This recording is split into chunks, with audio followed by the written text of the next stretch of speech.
A top Vatican official resigns. We have a report from the Vatican. Catholic Schools Week. As the faithful celebrate a Catholic education, President Trump weighs in. And final verdict. We'll have the latest on Bibi, the Catholic woman who faced the death penalty in Pakistan. And instant message. My thoughts on the Holy Father's plea regarding children and their use of social media. On EWTN News Nightly for Tuesday, January 29th, 2019.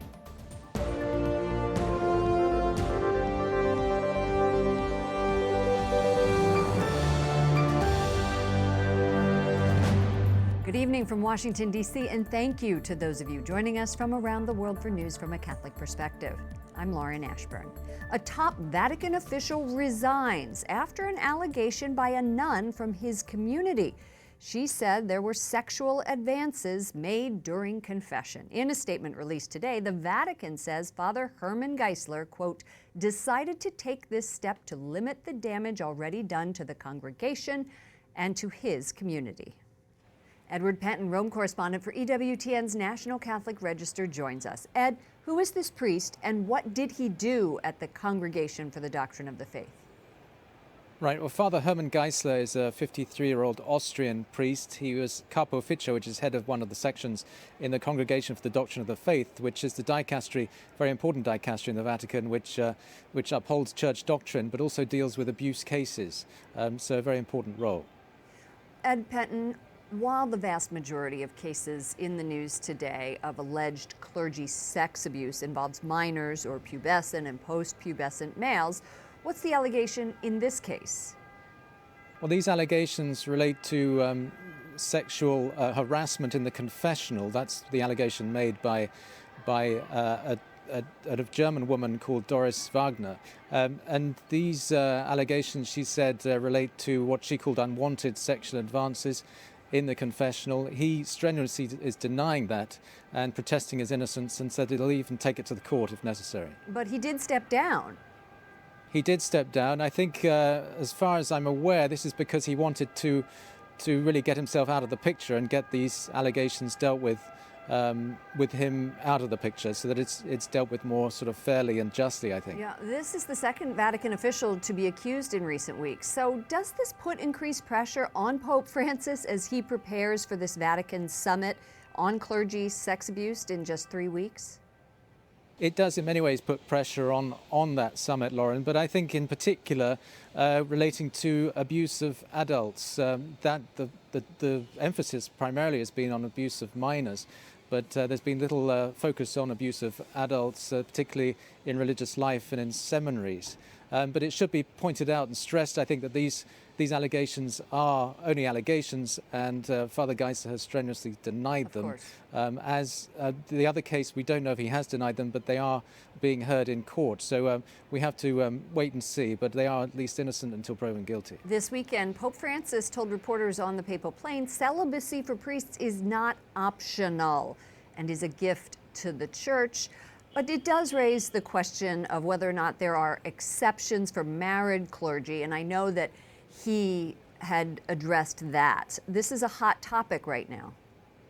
It is, and primarily because I think there's a sense among a lot of people here in Rome, at least, that there's being a subtle push to adopt married clergy for various different reasons, but the main one being the priest shortage in parts of the world. And also there's concern among some that the Amazonian Synod, which is going to be held in October, is going to be used to allow this in exceptional circumstances. Now that's because there's a priest shortage in that part of the world, and this synod we expect will analyse how to deal with that priest shortage, and perhaps some exceptions will be made. Edward Penton, Rome correspondent for EWTN's National Catholic Register, thank you so much. Thank you, Lauren. A Catholic woman sentenced to death in Pakistan is finally free to leave the country. Today, the Supreme Court upheld its decision to acquit Bibi of blasphemy charges. She can now join her daughters in Canada, where they have been given asylum. Correspondent Wyatt Goolsbee reports. Pakistani police stepping up security around the Supreme Court in Islamabad today as the lawyer representing Bibi emerges, celebrating the top court's ruling in their favor. The Honorable Supreme Court has stood to their oath which they have taken to protect the Constitution and law of this country. And the whole review petition was frivolous. It's the last legal hurdle for his client, who will now be able to join two of her daughters who earlier fled to Canada, where they've been given asylum. Bibi spent 8 years on death row for allegedly insulting Muhammad during an argument with two Muslim women. Since Bibi was acquitted in October, hardline Muslims have taken to the streets in protest, chanting slogans like, "Hang Asha Bibi." As a result, the Catholic mother of five has been kept under guard for her own protection. Strict blasphemy laws in Pakistan are often used to harass religious minorities, including Christians. Human rights activists say today's ruling is a welcome one for the church. Christian community is happy. Nor is the Christian community happy. I agree this judgment is a good judgment. But not everyone is openly praising today's ruling. State Department officials are still concerned about Bibi's safety and are waiting to hear when she will leave Pakistan. Bibi, who has always insisted she was innocent, has said she will leave as soon as her legal battles are over. In Washington, Wyatt Goolsby, EWTN News Nightly. Christians returning to the Nineveh Plain in Iraq continue to fear violence and retaliation. I've seen it firsthand, as you can see from that video. A Vatican news agency says 85% of the population who fled when ISIS took over the region are not ready to go back. Many families still feel vulnerable, and that's according to that report. President Emmanuel Macron of France continues to address human rights in Egypt. Today, he met with the heads of Egypt's Christian communities. Macron is shown here with Pope Tawadros II, leader of the Egyptian Coptic Orthodox Church. Macron also toured St. Mark's Coptic Cathedral, Orthodox Cathedral. It was his first trip to the country since becoming president in 2017.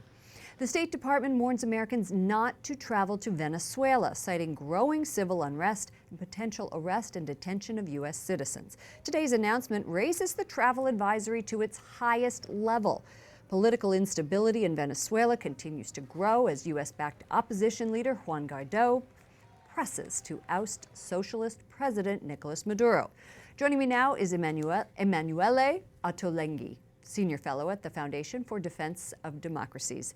Welcome to our broadcast.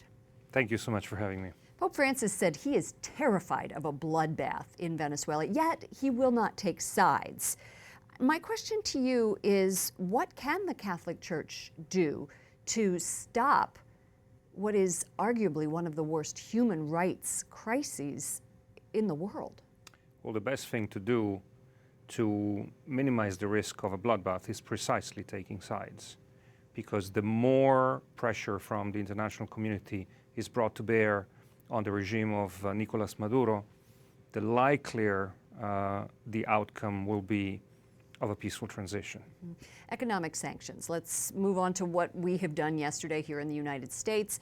Venezuela is the largest known world reserves of oil, and the United States imposed sanctions on the state-owned oil company in a move aimed at increasing pressure on Maduro to cede power. So how will these sanctions affect the people of Venezuela?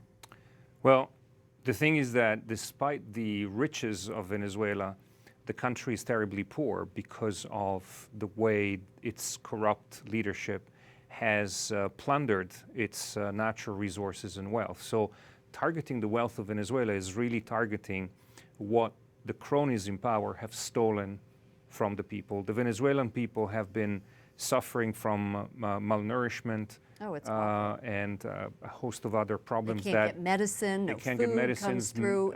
Diseases that had been thought to have been eradicated in the 20th century have come back to Venezuela. So I don't think that these sanctions will harm particularly the people of Venezuela, but they will target those in power and increase the pressure as well as their ability to keep the entire army loyal to the regime, the army, keep it in place. The army is very key here, because once that army goes from Maduro's side to Guaido, there's a big shift on the chessboard. China and Russia both back Maduro. So a growing number of countries like us and others, Israel, Canada, Brazil, Argentina, all support Guaido. Will this global pressure from world leaders, if the Catholic Church isn't applying it, will this global pressure make any difference?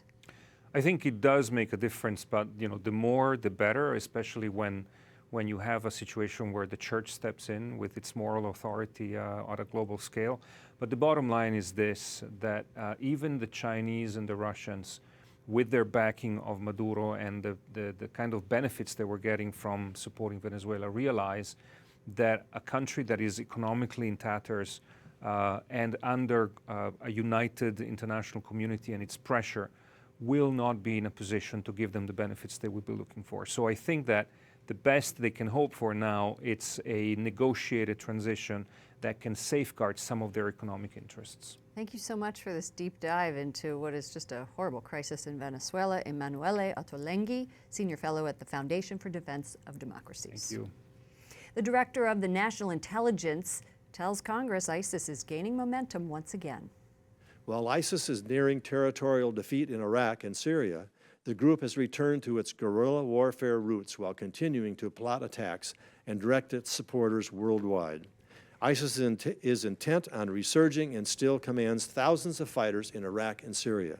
Dan Coates also told the Senate Intelligence Committee China, Russia, North Korea, and Iran all pose unique threats to the United States and our allies. President Trump will deliver the State of the Union address on February 5th after receiving an invitation from Speaker of the House Nancy Pelosi. In a letter yesterday, the president said, quote, "It is my great honor to accept. We have a great story to tell and yet great goals to achieve." The address was originally scheduled for tonight. It was delayed because of the partial government shutdown. Roger Stone, a longtime advisor to President Trump, pleads not guilty to charges in the investigation into possible collusion with Russia in the 2016 election. Stone appeared today at a federal courthouse in Washington, D.C. He was arrested last Friday in Florida. Stone calls the probe politically motivated. A number of states, including Florida, North Dakota, and West Virginia, have introduced legislation this year pushing for public schools to offer classes on the Bible. And now that idea has the backing of President Trump. White House correspondent Mark Irons reports. Good evening, Mark. Good evening, Lauren. During National Catholic Schools Week, President Trump has tweeted his support for Bible classes in public school. But would that be a church-state violation of the Constitution? Here's what we found. It is certainly constitutional to do so, but the real trick is doing it well. Ben Marcus with the Religious Freedom Center in Washington is expressing cautious support for the president's position. President Trump writes, numerous states introducing Bible literacy classes, giving students the option of studying the Bible. Starting to make a turn back? Great. If you're going to be teaching about the Bible, you should do so in a way that doesn't give the sense that you're favoring one religion over another, favoring religion over non-religion, or vice versa. Marcus has created these types of programs for public schools, and he says they have value. It's important to know about the sacred narratives and stories and figures in the Bible if you're going to understand a lot of literature, a lot of art. As a handful of states have introduced legislation attempting to introduce Bible literacy classes in public schools, some groups are concerned. This warning was issued to educators in Kentucky last year. The ACLU Kentucky reminds students and parents that Bible literacy courses may not promote religion or a particular religious viewpoint, test students on matters of religious faith, nor be designed to instill religious life lessons. This debate comes during National Catholic Schools Week. But it's also a great time for us to reflect on how privileged we are to be able to teach the Catholic faith every day, whether it's in science class or math class or Spanish or even on the playground. Jennifer Bigelow says faith-based education has value beyond the classroom. And so I think we're really growing future leaders of the church, future leaders of our country, and Catholic education really plays a large part of that. And Christian education has been in the national spotlight. The Vice President's wife, Karen Pence, was recently criticized for teaching art in a Christian school with traditional values. The Vice President told our Lauren Ashburn that criticism of Christian education in America should stop. I mean, we have a rich tradition in America of Christian education and, frankly, religious education broadly defined. We celebrate it. The freedom of religion is enshrined in the Constitution of the United States. State lawmakers say Bible classes would be optional and focus on the Bible's historical significance. Still, no bills have passed at this point. Fox and Friends reported on this Monday morning, just before President Trump sent his tweet of support. Lauren. White House correspondent Mark Irons. Thank you, Mark. New York is set to ease the statute of limitations on sexual abuse claims. The proposal gives victims more time to file criminal charges or lawsuits. Last week, Catholic officials dropped their opposition to the law, saying they hope it brings a measure of healing to all survivors. Coming up, an activist for the unborn tells us why so many states are trying to strengthen pro-abortion laws.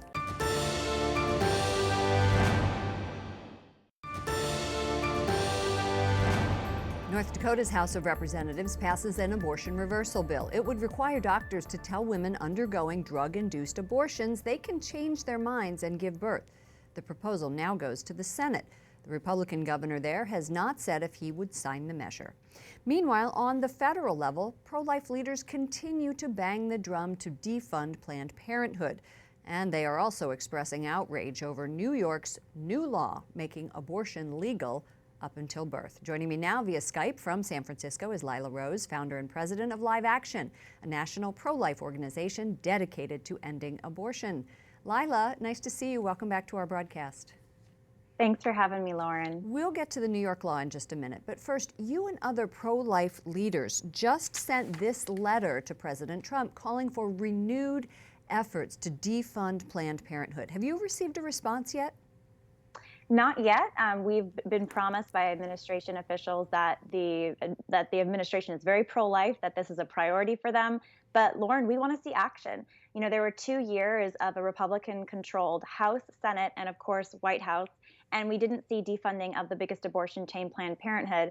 Meanwhile, the president now with the new pro-abortion-led Democratic House just put the government on shutdown for weeks on end over a border wall. We want to see a wall of separation built between taxpayer funds and abortion. That is what should be the issue right now. That's a good analogy there. Really, very good.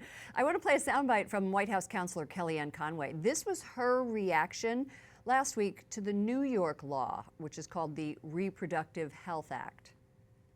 We really have to, I think, do a little bit of soul searching as a nation to be applauding that as the way a civilized society would behave toward the unborn.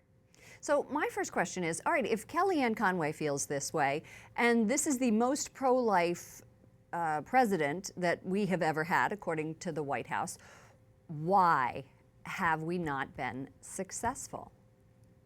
I think it's a great question. I think it's about political will, Lauren. I think that we haven't seen enough political will from Republicans and GOP leadership that Planned Parenthood is not just some like hockey ball that you push between sides and make it some political issue to get voters out when voting day comes, but that this is life and death for 900 children every single day that are killed behind Planned Parenthood walls. So Live Action is putting pressure on the administration. We're meeting behind closed doors with lawmakers, with other pro-life groups. We need everybody's voice. We have a defund Planned Parenthood petition on our website, liveaction.org, so that folks can be activated to call Capitol Hill when the time is right and call the White House. But we need to take action now. Time is of the essence. The New York law allows non-physicians to perform non-surgical abortions. I am curious what you think. What impact will that have on the number of abortions that are performed? You just cited a pretty staggering number. We're going to see horrifically, Lauren, abortions increase in the state of New York because now you have abortions legalized for virtually any reason through all 9 months. It's for the health or the life of the mother. Health can be defined very broadly: economic reasons, emotional reasons, mental reasons, basically any reason a woman says and the abortionist agrees with.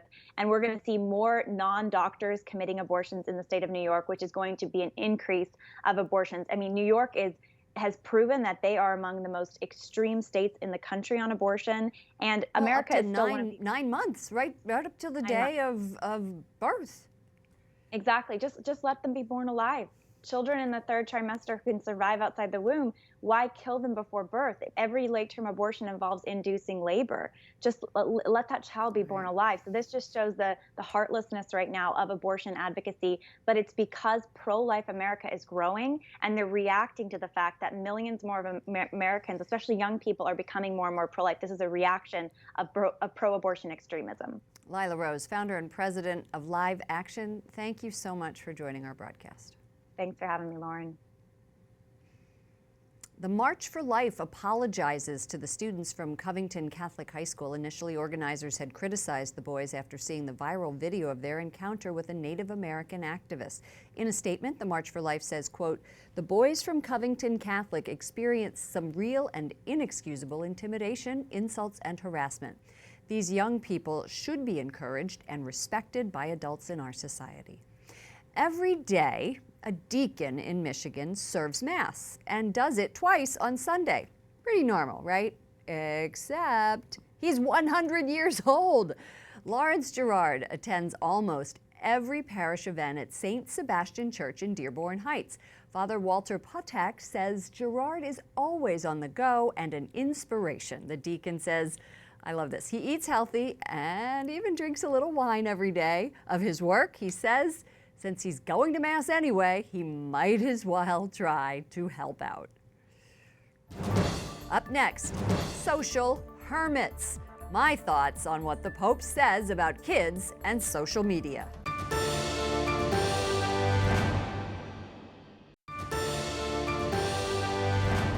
A cardinal is honored on Capitol Hill for his fierce criticism of China's communist regime. Joseph Zen is the retired bishop of Hong Kong. Capitol Hill correspondent Jason Calvi talked to him about the award, also given to St. John Paul II. He's a modern St. Paul. He's been such a prophetic, clear voice for so long. 87-year-old Cardinal Joseph Zen brings that voice to Congress. We are only anxious, worrying. Zen warned the Vatican against striking a deal with communist China. At stake is the Chinese government's demand to have a say in the selection of Catholic bishops. Supporters say the deal will unite China's underground and state churches. We don't yet know because everything is secret. We have just the knowledge of a secret deal and nothing else, but there is so much confusion nowadays. I think nobody is able to make assessment. Historian and Catholic Lee Edwards is also waiting. I think we really have to sort of wait and see, hopefully pray, to make sure the right thing is going to come out of it. But I think the skepticism expressed by Cardinal Zen is where we should be today. Edwards is the founder of the Victims of Communism Memorial Foundation. The group is honoring Zen for standing up for human rights, religious liberty, and political freedom. The U.S. Ambassador for International Religious Freedom tells me the needs in China are great. The regime is saying, look, okay, we really don't trust religion, and so we want to sinocize everything. We want to make it fit China, but in most cases that means you can't practice the faith as you know it to be true and see fit to do. They're shutting down churches, they're locking up Muslims, they're locking up Christians. Now, Cardinal Zen says it's up to everyone to help Catholics in China. I hope that the faithful ones pray for our church. At the Capitol, Jason Calvi, EWTN News Nightly. Pope Francis just weighed in on an issue that touches many millions of people, including me. So now it's time for my commentary. He said young people are the ones most exposed to the illusion that the social web can completely satisfy them on a relational level. And he continued, there is a dangerous phenomenon of young people becoming social hermits who risk alienating themselves completely from society. I'm here to tell you, like in many things, the Pope is right. The Pope's active on Twitter. He knows the value of social media, but he also understands a danger that is becoming increasingly obvious to parents struggling with kids' seemingly endless screen time. In my house, I have a teenager who could spend hours and hours Snapchatting with dozens of so-called friends while having little to do with them in real life. Often, there isn't enough time to just hang out with the people who love them the most. I'm sure many of you have had the same frustrating conversations about putting away the phone only to be told that we don't get it. But the Pope has identified something that we all need to do a better job of teaching. Smartphones may be great, but they also dominate our lives in a way that is dumb. Setting limits may not be popular, but in my book, when those phones are off, it leaves space for things that truly matter. That does it for all of us here at EWTN News Nightly. To all of you around the world, thank you for watching. I'm Lauren Ashburn. Let's keep in touch online. Follow me at Lauren Ashburn on Twitter and Lauren Ashburn EWTN on Facebook. Good night, and God bless you.